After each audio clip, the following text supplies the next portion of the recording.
शिंदे गटाचे 7 खासदार भाजपच्या कमळ चिन्हावर लढणार असल्याचा दावा सतेज पाटलांनी केला, तर काँग्रेसचे 9 आमदार शिंदे फडणवीसांच्या संपर्कात असल्याचं उदय सामंतांनी म्हटलेलं आहे।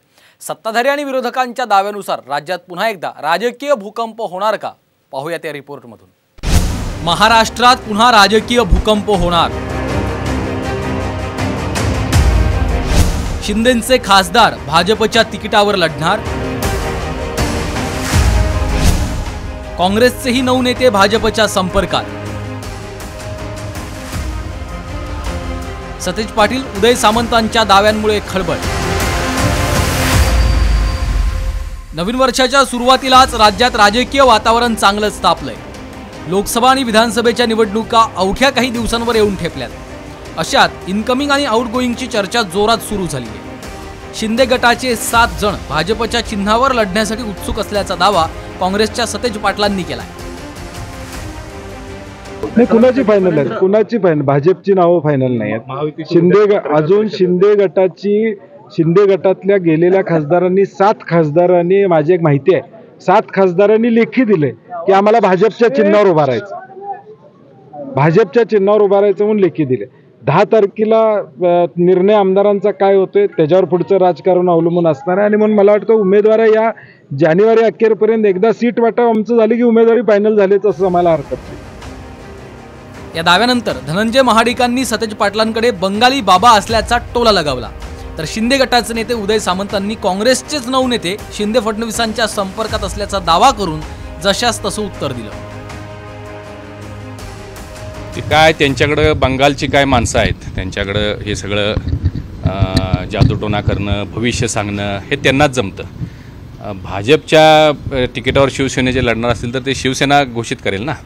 काँग्रेसच्या एका व्यक्तीनं हे घोषित करण्याची आवश्यकता नाही। ते ज्योतिषशास्त्र त्यांनी बघू नये, हे आमच्या अंतर्गत विषय आहेत, आम्ही ठरवू, त्यात त्यांना चिंता करण्याची काय आवश्यकता आहे। मी जे काल सांगितलं की 9 आमदार जे काँग्रेसचे नेते आहेत ते शिंदे साहेबांच्या आणि देवेंद्रजींच्या संपर्कामध्ये आहेत, हे मी पूर्वीपासून सांगत होतो। पूर्वी त्याचा आकडा 13 होता, आता 4ला तो कमी झाला आहे, पण 9 लोक आहेत।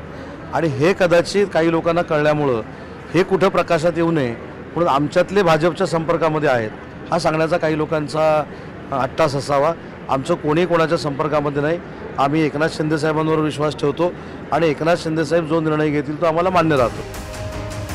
सत्ताधारी आणि विरोधकांमध्ये दावे प्रतिदाव्यांच्या फैरी झडतात। मात्र याचं नेमकं कारण काय आहे पाहूया। अवघ्या 7 दिवसात म्हणजे 10 जानेवारीला आमदार अपात्रतेचा निर्णय लागणार आहे। विधानसभा अध्यक्ष राहुल नार्वेकरांकडून आमदार अपात्रतेच्या निर्णयाचं लेखन सुरू आहे।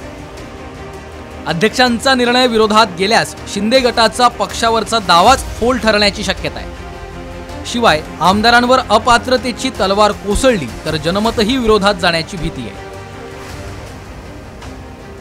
म्हणूनच शिंदे गटाचे काही खासदार भाजपच्या तिकिटावर लढण्यासही तयार असल्याची चर्चा आहे। दरम्यान काँग्रेसमधल्या अनेक लोकांना भाजपात येण्याची इच्छा असल्याचा दावा राधाकृष्ण विखे पाटलांनी केलाय। त्यावरून अशोक चव्हाण आणि संजय राऊतांनी त्यांना फटकारलंय। अनेक लोकांची इच्छा आहे, कारण काँग्रेसकडे नेतृत्व कुठं राहिलं आता दुर्दैवानं त्याचा परिणाम आज उद्याच्या राजकारणामध्ये आपल्याला दिसणारच आहे। नेते लोक एकत्र आले वाटाघाटी करायला, त्यांच्यामध्ये चर्चा काय, वाटा कोणाला आणि घाटा कोणाला आहे। मुद्दा असा आहे की त्यांना त्याची माहिती अधिक असू शकते, मला माहीत नाही, परंतु त्यांनी मग असेल तर स्पष्ट करावं कोण आहेत, काय आहेत, नावं असं गुपित काय ठेवायची, गुपित जाहीर करावी। किंवा असे जे नेते असतात ज्यांना पक्षांतराविषयी फार जाण नसते ते अशा प्रकारची वक्तव्य करत असतात। कोण जातंय कोण राहतंय हे येणारा काळ ठरवेल। आणि उद्या सत्ता नसेल भाजपकडे तर आपण कुठे असणार आहात हाही विचार करून ठेवा। सत्ताधारी आणि विरोधक दोन्हीही राज्याच्या राजकारणात भूकंप घडण्याची शक्यता व्यक्त करतायत। तो भूकंप नेमका कोणत्या पक्षात होणार हे कदाचित 10 जानेवारीलाच कळेल। ब्युरो रिपोर्ट, साम टीव्ही न्यूज।